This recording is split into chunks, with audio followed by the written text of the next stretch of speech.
We have a couple of issues, of course, like with Saputo, King Island Dairy, not sure if it's going to carry on. Now, you're part of the King Island Response Group. Yes. For those who don't know, what is actually the King Island Response Group? So, obviously, it's a very challenging time for the island, and a couple of weeks ago I was here with Jeremy Rockliff, the Premier, and Jeremy rang me to talk to me about setting up the response group to look at opportunities and at the announcement that Saputo were looking at closing the dairy. Now, obviously, the state government through the Coordinator General will progress opportunities to see whether or not they can find a buyer. That's not the task of the response group. That is the response of the General. But at the end of the day, I think the response team is to look at opportunities that we can build from here, look at, a lot of different assistance things that we can do on the island and support it. Get feedback. Obviously, there's a number of prominent people from the island that are sitting on that task force or the group. I'm not sure what it's actually what we're going to refer to it as, but it's really important to show that we have the support from all levels of government on that group and to make sure that we're here to assist if possible. And it's irrelevant, of course, in this situation, if you talk Liberal government, Labor government. Absolutely. It's all in the same boat, isn't Absolutely. it? Well, people know I'm Labor, Jeremy's Liberal, and we've got local government as well. But, sometimes, and I've said this a lot, there are times when you have to put politics to one side and you actually have to work progressively with people, and that's what I work very well with the Premier. Even though, as he mentioned, when we're at the dairy, we are different colours and different stripes, but at the end of the day, you put that political sort of alliance to one side to work for the betterment of the constituents that you represent. Well, milk is white, isn't it? So it's a neutral colour. Absolutely, that's right. And that's the key element Absolutely. there. And cheese can come in different colours, but again, it's really important that, we're not out to get political gain. We are here to make sure that we represent the people of this island at a time when they most need it. Now, Premier Rockliff was very clear that in his great statement, not on my watch, about the future of the King Island Dairy. Realistically, and we always like to look at it in a positive sense, of course, but realistically, Saputo has not spent any money on promotion and marketing since they took over. They have not developed any new cheese.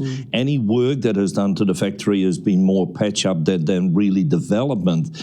Isn't it going to be a massive battle to find a potential buyer? Look, I think there are always challenges at times like this. And as we said to the workers, or as I said to the workers when we were out there a couple of weeks ago, one of the things that I said to them, this is a very difficult time, not only for them, but directly for them because they are directly affected, but it is also a very challenging time for the island as a whole.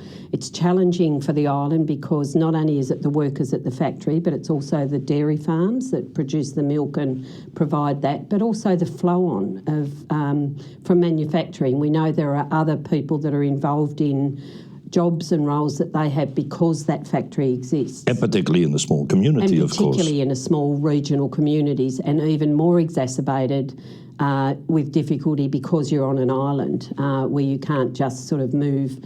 And that's, I think, what I said to people at the factory. This is, it tenfold the effect of a closure. If at the end of the day that happens, is exacerbated tenfold because you are on an island and people don't get an opportunity to drive to the next town or the next area to try and find work. Well, it's also, of course, that we had 12 years ago when JBS closed their meat processing plant here, that we still then had King Island Dairy as a bigger employer. That's right, yep. That's gone, of course, because even the mine, we're not sure what's going to happen there. They have a few issues. That's right. Today there's been the announcement of the mine. The future of that is unknown, and obviously there'll be, a lot of concern around the community. But obviously, I think, just going back to the dairy for the moment, I think the issue there is that The Tasmanian government are particularly interested in doing every single thing that they can to try and find a buyer. We are all working together really hard to try and make sure that that happens.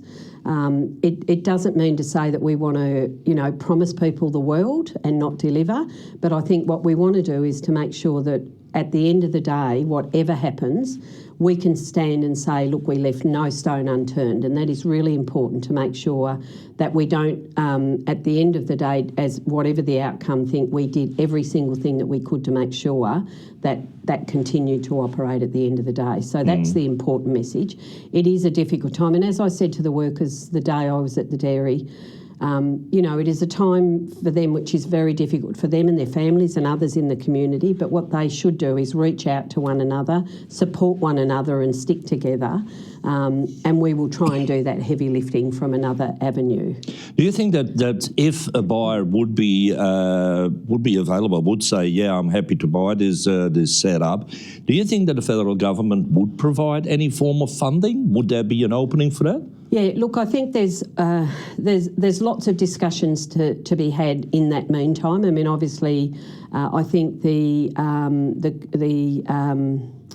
Tasmanian government, as I said, are working really hard here to make sure, and they had people on the island last week, I think, going through a whole range of things to look at what the opportunities are, what can be. But for them, it looks like their budget has not a lot of space, of course. No, that's right. But we need to have a look at the big picture and see what is required, because I don't know.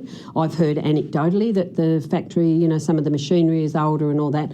I don't know that, So once that sort of proper work is done, then there will be opportunities to make sure. I mean, one of the things that's really important for me is to make sure that, as much pressure can be put on places like, supermarkets, Coles, Woolworths, IGAs, etc., to continue to stock the product. And one of the things that I have done and will continue to do is to make sure that we reach out to those people, to those supermarkets and suppliers who take the cheese at the moment, saying continue to order, continue to make sure that we can keep this business operational in the meantime while we are looking at trying to find buyers. So that's important, to make sure that we are doing every single thing that we can to make sure that if a buyer is found, that it remains a sustainable operation into the future. Now, nobody likes to think in bad, of course, and what happens. Part of the response is, of course, also recovery.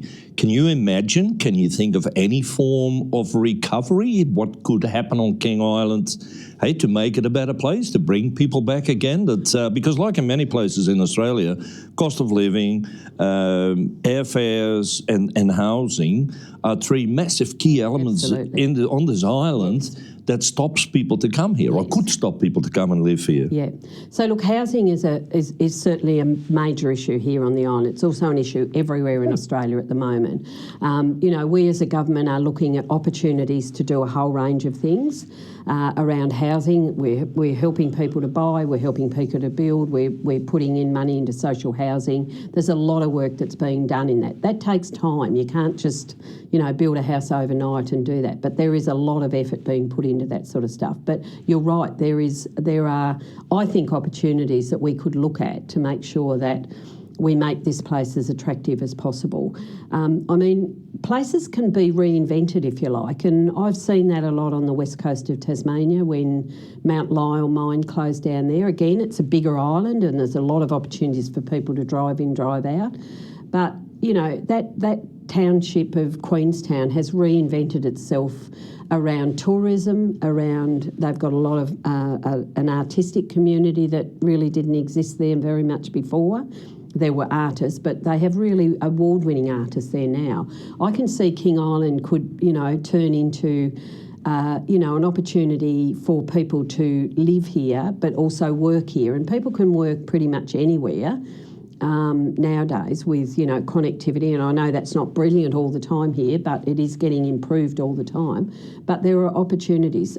Tourism, again, you've got the beautiful golf courses, you've got the beautiful places where people can visit, the beautiful beaches. I think, one of the beaches here won prizes, for the best beach, over the past few years. So there are lots of opportunities to build on those to get to people here. But you've got to have the infrastructure, you've got to have the transport to get here, you've got to have that sort of mechanism to be able to make sure that people get there. So there's lots of things, and one of the things that I've been doing is sitting down with council and saying, what are the really key priority areas that you need to in fact make those things happen? So there's discussions that are happening all the time around that sort of stuff. Think positive, but plenty of work to be done. Absolutely. Well, I'm sort of half glass full, and I think that if you look at stuff with doom and gloom all the time, then you sort of get bogged down in that, whereas I think you have to try and reinvent places, you have to try and think outside, but there's always more work to do, absolutely.